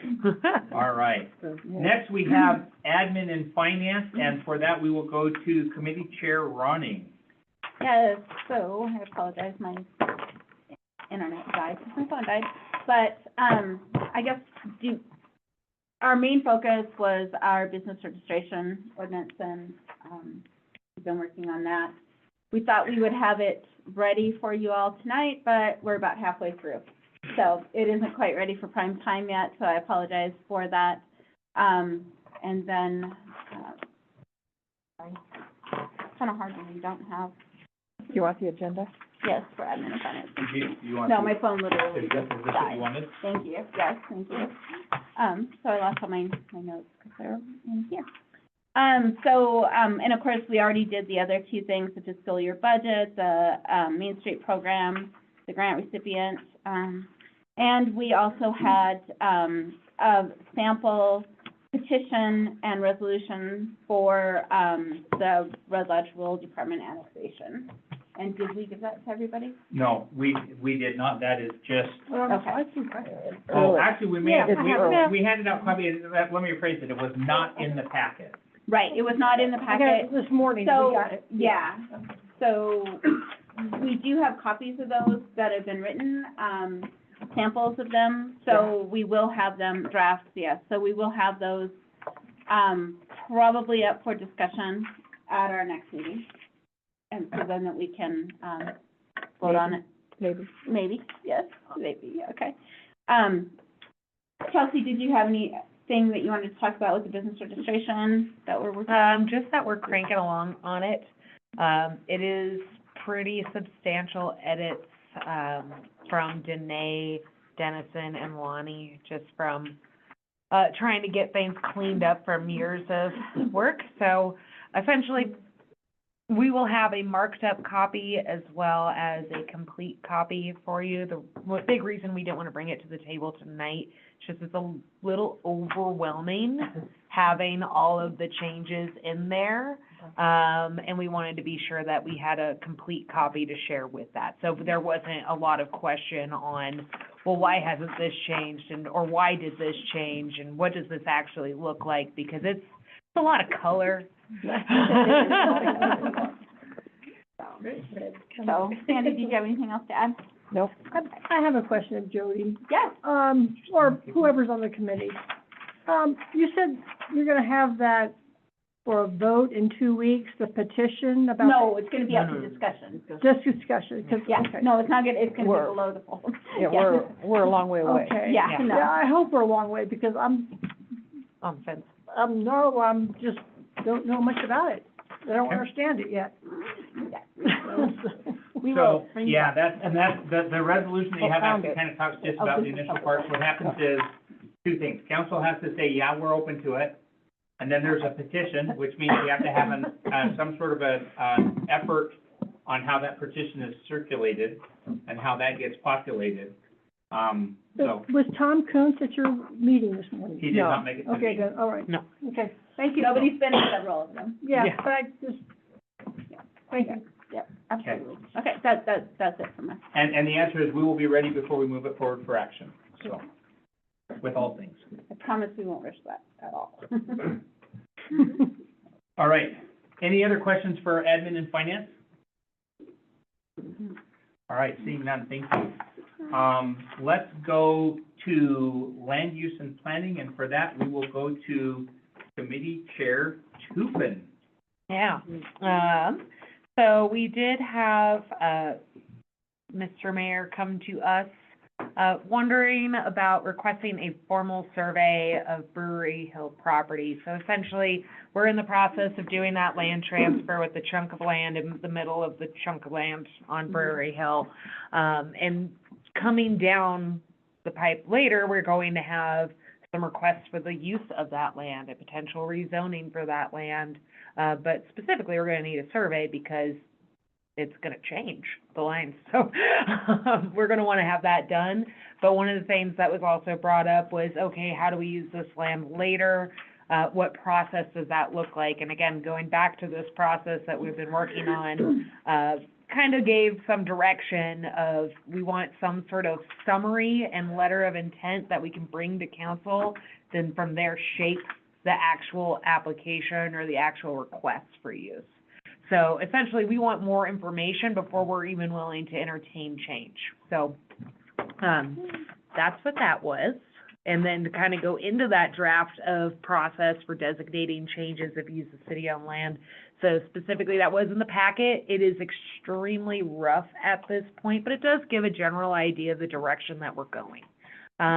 So specifically, there is a little flow chart that we put in, that kind of does the steps of what that looks like. Again, creating a letter of intent, which is essentially the initial vetting process to get things going into a certain direction, having different levels of application to where it could be a very simple application that just gets run through the system and it's approved through council, but it's nothing of massive, substantial impact, to very large-scale projects that will have huge impact to our community, and what kind of criteria we specifically are going to want to have, what the public hearing process will look like, who needs to be involved, what advisory committees. So really, this is just a baseline of where we're starting, and kind of how things are going to sculpt from there, but it's just want to have it on the council's radar to look through that. So when ideas come up, like I want certain engineering studies or ground studies, or what's the lighting plan gonna be, who's gonna be notified, we have that built into this, because it's going to be a substantial project, that will be impacting city staff as well as the advisory committees, and we're gonna try our best to provide the tools for success for not just those groups involved with the review process, but also the applicants, to make sure that they understand what they're coming up against and what information is needed, and so everyone can be very thorough and detailed. And consistent going forward, so that we have the same process for today, tomorrow, and 4 months from now for the project we haven't even thought of. Yep. And there are ideas, the tennis courts, the ice rink, the project that Councilmember Tupin mentioned about, do we do an RFP and make a land lease available for subsidized housing, Section 42 housing? Yep. Abandonments of roads. I mean, this is one of those things that is happening all the way around us, and we're trying to build the process while we're still having to work at some level of it. Councilmember Rudy. I have a question. I have no idea what you're talking about on Brewery Hill. Is that the land we swapped for Yeah. earlier Yeah, so- this year? And what, is there a plan that I should know about? We don't have a plan yet. So there is a big piece of property formerly, well, currently still part of the airport and as designated as park, as airport on our zoning map. But anticipating that it will be zoned to some other use as part of the zoning process that comes out.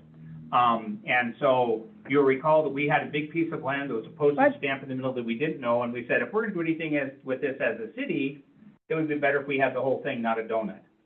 That's within a couple of weeks of doing it. What kind of drove the initial question was the applications for all the Section 42 developers is March of, I want to say March of next year, maybe May, but March is what's sticking in my mind.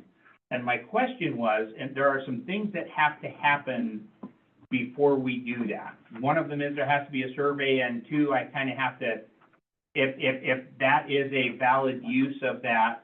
The question is, I think, do we jump into saying that is a proposal of let's make that available? Or do we hold off and wait until zoning comes back and makes their suggestions?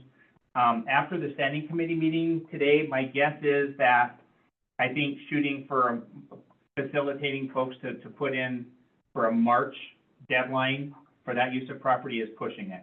And I think what we need to do is probably slow that process down, allow some of the others to go rather than trying to jam in a survey, an RFP, public hearings to say, here's a piece of land and this is what we're proposing to use it for. Okay, what is a 42 developer? So section 42 housing is a specific type of housing that they get tax credits for all of the construction costs, with the exception of land, which is why whenever you see section 42 housing, there's generally either donated land or city leased land is a very, very common thing.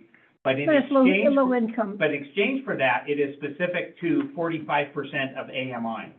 So the area mean You income. sound like Bailey. I know. AMI, what's Area that? median income, I said that, area median income. And so what happens is, that's what they do in exchange for that, those tax credits, that they have to provide that subsidized housing. And some can be lower, some can be higher, but Okay. the project, I want to say, is 45 overall. Okay, but they do have to A little bit of a qualify. summary for you, Ann, and part of the same conversation we had at Land Use and Planning is essentially, we had this kind of thrown at us as well, and we said, slow it down. We want a project plan Gotcha. before we're Okay. even willing to entertain Gotcha. things, And- anything moving forward. Yeah, and what happened is I received word that the deadline, their deadline was March, and I said, I need to get this in front of council and get a temperature, so I know if it's even worth pursuing.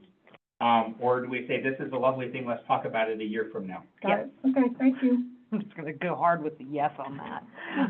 Any other thoughts? Is that a general consensus of council? I'll go home and look at the maps. Thanks. I mean, I'd love for it to be able to move forward, but I think it's really pushing it. The timeline, I don't know that we could, Get the survey done, get the RFP. Again, Love it's that. one thing to rush a bench, it's another thing to rush an entire housing development. So, that's, well, I think it has to My go thought. through planning board too. Oh, Because, I mean. Well, it has, because some So it's gotta things start that, with the some airport. things that have to be done, just to lay it out, Yeah, we would have to Remove it issue from an the airport. RFP.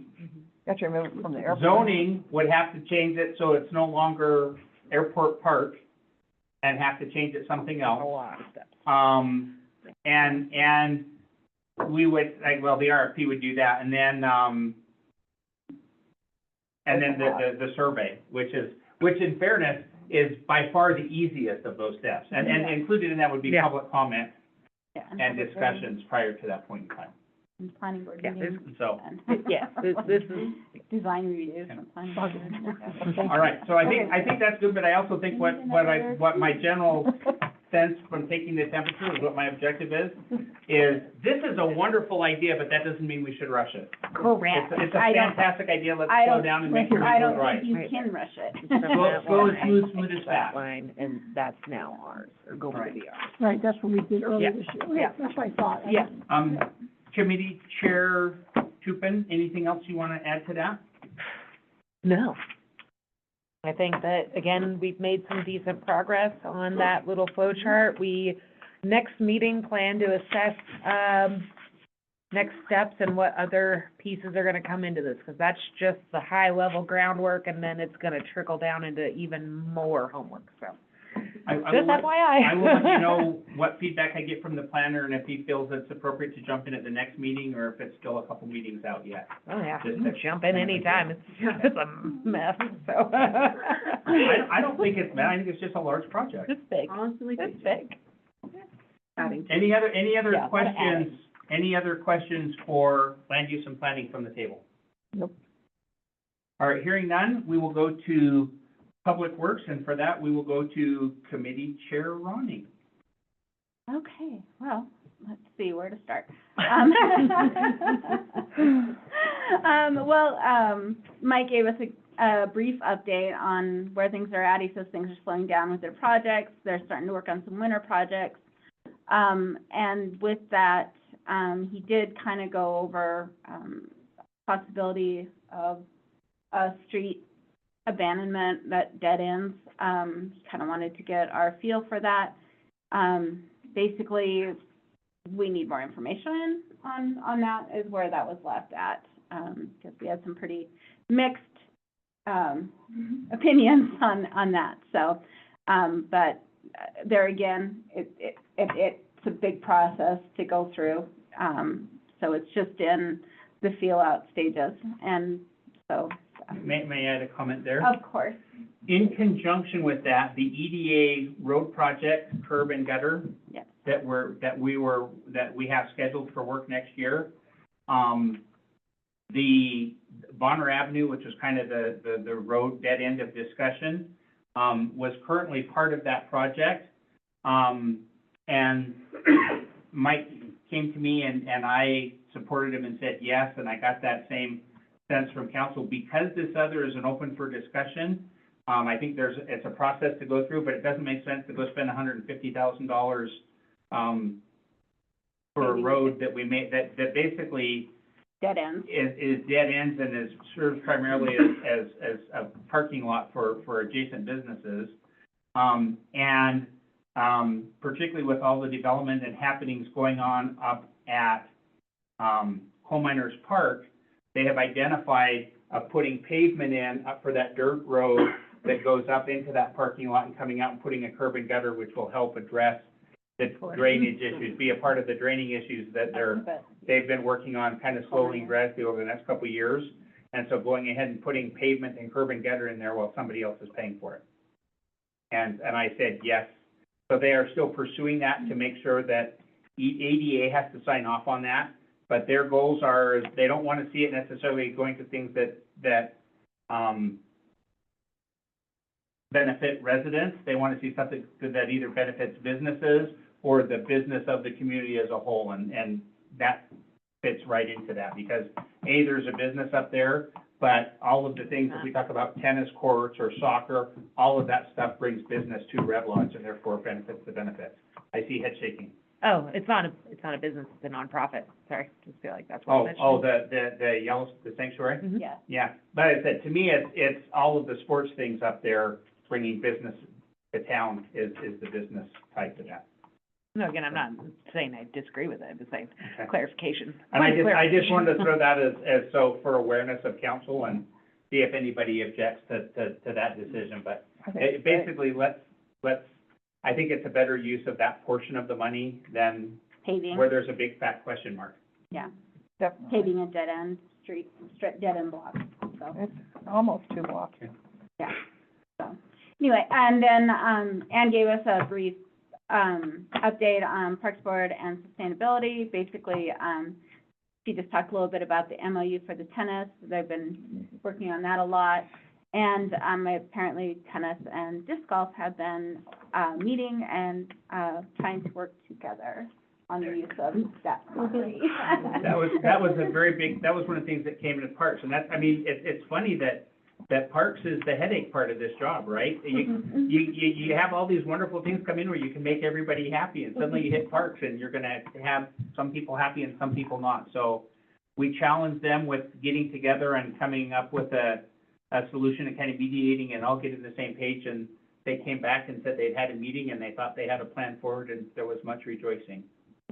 So that certainly makes our job easier. It takes council out of the position of having to vote for winners and losers and just rubber stamp the agreement that they came up with. I shouldn't say rubber stamp. To approve the agreement and proposal that they came up with that makes everybody happy. So, and then, we were pretty much out of time by that time, but we did briefly, talk a little bit about our ordinance governing residential trash cans. It's completely not ready for prime time at all. We're hoping to have the 50/50 sidewalk program. We're gonna do some edits, on that and run it by Dennison. Hopefully we'll have it up for actual discussion next time with a copy to everyone. Yeah, I kind of went down a Not rabbit action, hole. just discussion. Discussion, yes, that's what I meant. Did I No, say you, action? no, you said that, I was just Okay. emphasizing. Like, I don't know. He was repeating. Okay, so, anything else that I missed? Ann or Cynthia? Okay. Dave? Any questions from the table for Public Works? All right, and then, of course, the next week, there will be the acceptance of the PER. There will not be commitments and discussions of, yes, we're moving forward with it, but the PER is just the engineering study that folks pay for, and then we can come in and like I said, we'll have discussions on that. We've got that May deadline if we want to be, that May deadline is we can do something in 2028. 2028. Okay. It's just around the corner, man. It really is, right? Moving at the speed of government. Apparently. Did I answer those, faster any other than I- questions for land use and planning from the You table? did. There weren't. Okay. Hearing none, so, see, I had a high level of confidence, like I said, I went to those meetings, I figured we could get through that. Just one out of here before 8. So, with that, Yeah. correspondence, any correspondence that people received that they would want to share, or opportunity to introduce other conversations and such? I received lots of kudos on Rocky Fork. Other, I said, not done, but we're getting there. Oh, going twice? Okay. With that, what we will do is we go to public comment to close out our meeting. Again, this is the opportunity to be heard by council on anything within the city's jurisdiction. Same rules apply. If you stand and introduce yourself, I'll go ahead and open public comment. And first dibs always goes to the people who make the effort to come to the meetings in person. Oh, Be me. oh, good. All right. Must be good. Come up with a date. Yeah, that'd be great. Bill Dowell again. Grew up in Billings all my life, you know, and love to come up to Red Lodge in the mountain. Oh, I love it. Anyway, this was just my making contact, effort.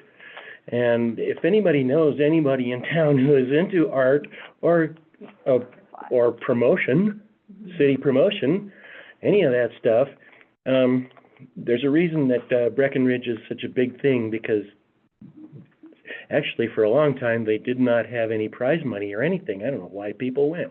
I do know why they went, because they had the best blocks of snow, the best accommodations, et cetera, you know.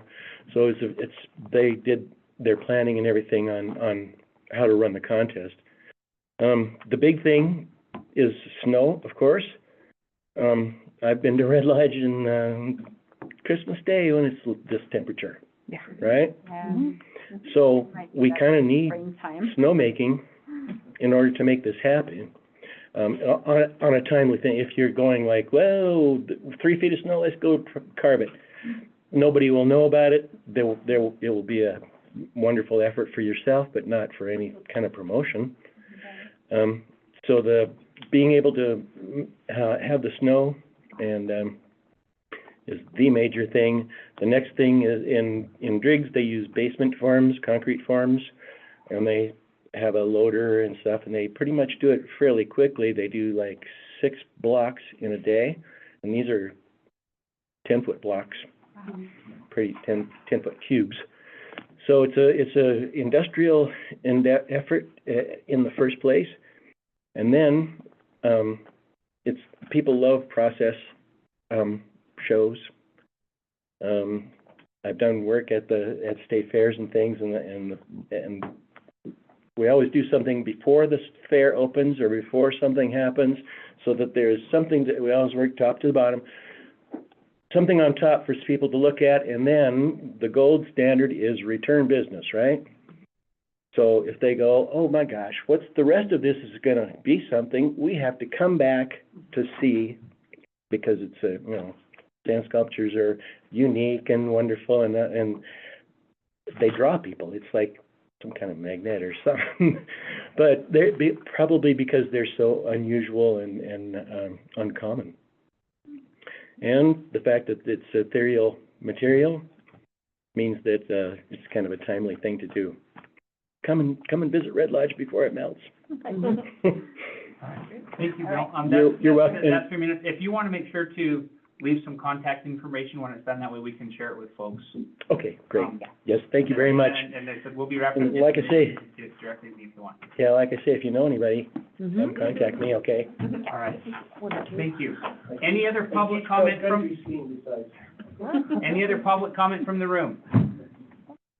Seeing none, looking to online, last chance to be heard by your council. Going once, twice, 3 times. We'll go ahead and close public comment. And, with that, we have completed the agenda, and I'm gonna go ahead and adjourn the meeting. All right. Thank you, everyone.